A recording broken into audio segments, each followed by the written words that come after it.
Take a deep breath in, hold it for a moment, and now release it slowly. I want you to truly feel the weight resting on your shoulders right now.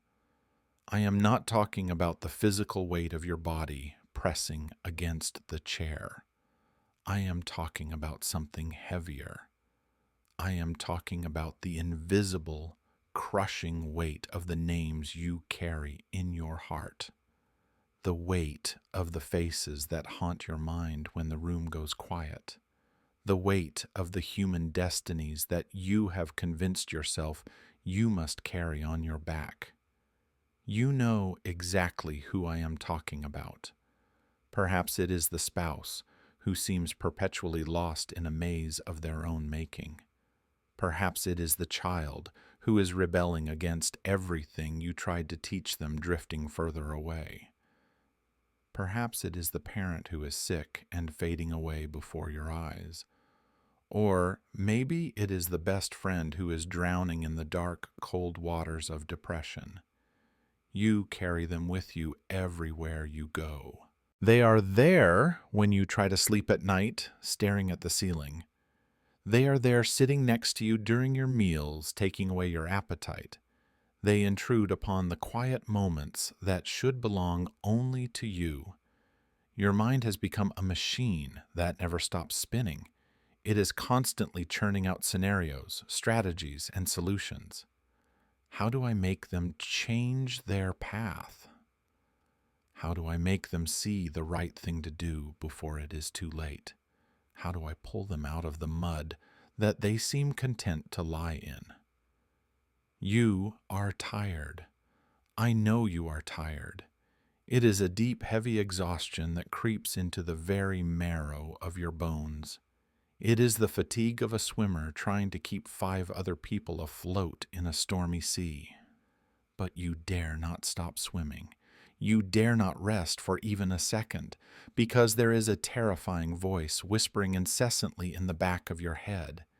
It says that if you let go even for a moment, they will drown. It tells you that you are the only anchor holding them to this life. You believe that without your grip, they would drift into the abyss. And so you continue to grip their hands tightly. You hold on until your knuckles turn white. You hold on even though your own hands are bleeding and raw from the strain. You call this gripping love. You call this heavy burden responsibility. You call this exhaustion kindness. But let me tell you an ancient fable that the philosopher Alan Watts loved to tell. It is a story that might change the way you see your hands and what they are doing. Once upon a time, in a dense and ancient forest, there was a great flood. The rains had fallen for days without ceasing. The riverbanks burst their limits. The water surged high, sweeping everything away in its violent path. Trees were uprooted, nests were destroyed, and the land was submerged under a chaotic torrent. A nimble monkey, sensing the danger, climbed up to the highest branch of a tall, sturdy tree. He sat there, breathing heavily, safe above the raging waters. From his high vantage point, he looked down at the murky, swirling currents below. And there, amidst the debris, he saw a fish. The fish was swimming against the fierce current. It was struggling, thrashing, moving frantically through the muddy water. The monkey looked at the fish and felt a sudden, overwhelming surge of pity. With a heart full of genuine compassion and absolutely good intentions, the monkey thought to himself, "That poor animal. It is fighting so hard, but the water is too strong. It is about to drown in that chaos. I must save it. I cannot just sit here and watch a fellow creature die when I have the power to help." So, ignoring the danger to his own safety, the monkey swung down from his high branch. He reached out his hairy arm into the cold, rushing water. He grabbed the fish tightly. And with a triumphant heave, he pulled the fish out of the water and placed it onto the dry tree branch beside him. The fish struggled instantly. It thrashed violently against the rough bark of the tree. It gasped its gills, flapping frantically in the dry air, seeking moisture that was not there. The monkey, seeing this struggle, patted the fish gently. He said, "Do not be afraid, my friend. Lie still. I am saving you. You are safe now, high above that deadly water." A moment later, the fish lay motionless. Its struggles ceased. Its eyes glazed over. It died. The monkey looked at the lifeless body and shook his head sadly. He said, "What a pity. I did not save it in time, but at least I tried my best. At least I acted with the best intentions." What do you see in this simple story? The monkey's action stemmed entirely from good intentions. He was not evil. He truly deeply wanted to help, but the tragedy lies in the fact that he imposed his own nature onto the fish. For a monkey, water is hell. For a monkey, being submerged means drowning and death, but for a fish, water is home. Water is life. Water is the very element that allows it to breathe and exist. When the monkey pulled the fish out of the water, he thought he was performing a divine act of salvation. But essentially, from the perspective of reality, it was an act of killing. Now, I want you to look in the mirror of this story. How many times in your life have you played the role of that monkey? How many times have you looked at someone else's life and thought they were drowning just because they weren't living like you? How many times have you tried to pull someone out of their water? Their water might be their pain. It might be their mistakes. It might be the difficult lessons they need to learn. You pull them out of their necessary struggle, and you place them on your safe, dry branch, and you wonder why they thrash. You wonder why they suffocate. You wonder why they cannot breathe in the atmosphere that you think is perfect for them. This is a hard truth to swallow. It is a bitter pill that we need to take if we want to truly awaken to our own lives. Trying to change or save others is often a subtle, disguised form of arrogance. It sounds cruel when I say it like that, doesn't it? Your mind immediately protests. You think, "No, I do it because I love them. I do it because I care." But I invite you to look deeper into your motivation. Look past the surface level of kindness.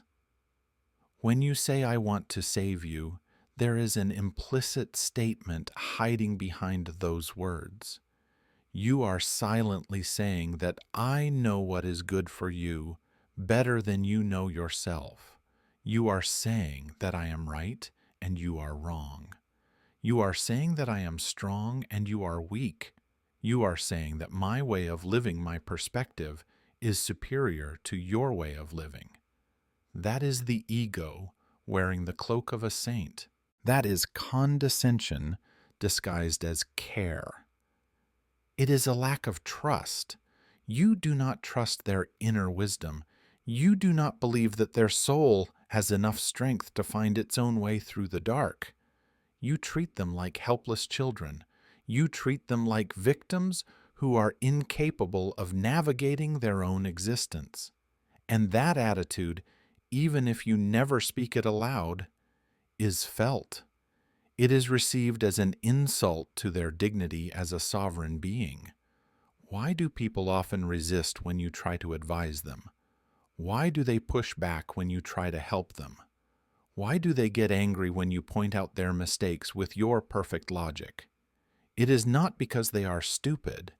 It is not because they are stubborn, but because at a deep energy level they feel your attack. They feel the rejection radiating from you. They feel that you do not accept their current self. True love speaks a different language. True love says, "I love you exactly as you are right now." Salvation says, I will love you if you become the person I imagine you should be. There is another reason, one that is hidden even deeper in the shadows of our psyche. It explains why we are so obsessed with fixing others. It is a perfect psychological defense mechanism. It is a brilliant strategy to avoid fixing ourselves. Imagine for a moment that your mind is a house. It is a messy house. It is full of dust, cluttered with old memories, and has dark corners that haven't been cleaned in years. Cleaning your own house is very tiring. It is painful. It requires brutal honesty to look at your own cobwebs. So instead of cleaning your house, you run over to your neighbor's house. You stand in their living room and point. You say, hey, this chair is placed wrong. This curtain color is too ugly. Let me rearrange your furniture for you. When you are busy with other people's mess, you have a perfect excuse not to look at your own mess. You feel productive. You worry about that alcoholic so you don't have to face your own addiction to control. You worry about that depressed person so you don't have to face your own existential emptiness. You try to mend someone else's marriage so you don't have to look at the profound loneliness in your own heart. Saving people becomes a drug. It gives you a hit of dopamine. It gives you a sense of purpose. It makes you feel valuable and needed. And most importantly, it is a great distraction. As long as you are busy saving the world, you can postpone the terrifying task of saving yourself. Carl Rogers, a famous humanistic psychologist, proposed a great paradox. He said that only when I accept myself completely as I am can I change. This law also applies to others. As long as you try to force them to change, they will resist. That is Newton's third law applied to psychology. Every action creates an equal and opposite reaction. The more you push them, the more they push back. The more you preach to them, the more they cover their ears. The more you forbid them, the more they do it secretly. But what happens when you stop? What happens when you drop the rope? What happens when you let go? What happens when you look at them and say with all your heart that I accept you, even if you are lost, even if you are suffering? I accept your choice. This is your life, not mine. Suddenly the resistance disappears. There is no one left for them to fight against. The wall they were pushing against has vanished. They are left alone with themselves. There is no one left playing the role of judge or savior, so they cannot play the role of victim or rebel anymore. That silence, that acceptance, creates a massive space. And precisely in that space, the seed of self-awareness can sprout. For the first time, they have to look at themselves. They start asking themselves what they are doing with their life. The question that before you asked for them, so they didn't need to ask anymore? There are times when not saving looks cruel. It feels like watching a butterfly struggling to tear its cocoon to get out. It is painful to watch. The butterfly is exhausted. It seems to be suffering. You want to take scissors to cut the cocoon for it. You want to make it easy. But if you do that, the butterfly will die. Or it will be born with shriveled wet wings that can never fly. Because that very struggle is necessary. That pressure of squeezing through the small hole is what pumps blood into the wings. It is the struggle that helps it mature and gain strength. The pain of your loved ones is the same. The mistakes they make, the stumbles they take, the terrible consequences they have to bear. That is their tight cocoon. That is the furnace of their soul. If you constantly spread cushions for them to fall on, if you pay their debts for them, if you apologize to the world for them, you are stripping away their opportunity to grow wings. You are stealing their strength. you are making them weaker in the name of love. Stopping saving others does not mean you leave them to die in the cold. It means you respect their journey enough to let them walk by themselves, even if they have to fall flat on their face to learn how to stand. You shift your role entirely. You shift from the role of problem solver to the role of the witness. You say, I am here. I see you are in pain. I believe you will overcome it. And if you need a hug, I am available. But I will not walk for you. That is a mature love. That is a brave love. Welcome back. In the previous part, we bravely looked straight at the truth about the motivation of saving people. We realized its harm and its hidden arrogance. Now we will step into the practice phase. How do we actually live this? How to live a life of non-interference, yet still remain full of love. How to let go without being consumed by guilt. Here is part 2 of the script carrying deep, meditative, and healing colors. When you start letting go, the first guest to knock on your door will be guilt.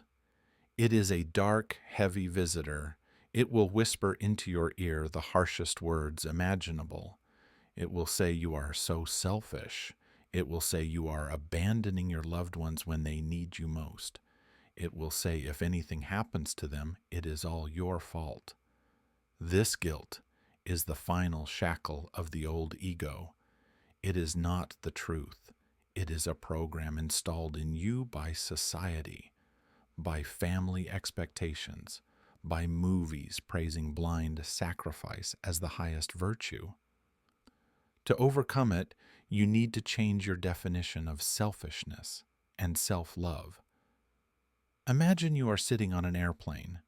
Before takeoff, the flight attendants always give the same instruction. In case of emergency, put on your oxygen mask before helping others. Why?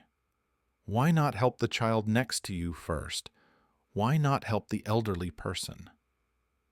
Because if you pass out from lack of oxygen, you save no one. You become just another body that needs to be moved. You become an additional burden to others.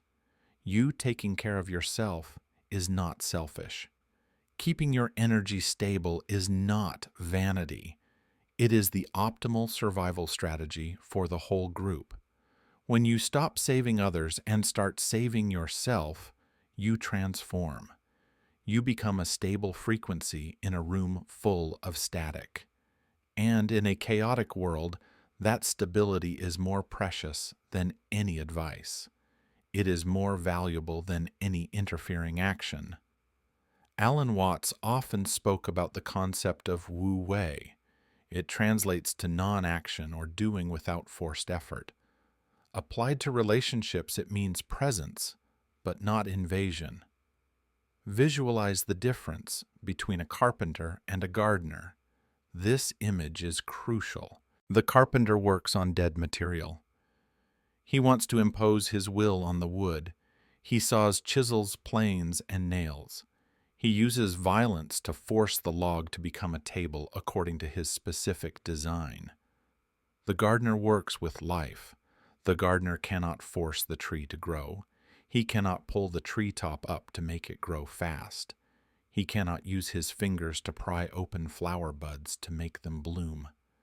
If he does that, he destroys the flower. He kills the tree. The gardener only does peripheral things. He provides the right conditions: watering, fertilizing, weeding, and then the hardest part, which is waiting. He trusts the intelligence of the seed. He knows the seed has its own plan, its own timing inside it. When you stop saving others, you shift from the carpenter mindset to the gardener mindset. You provide water, which is deep listening without judgment.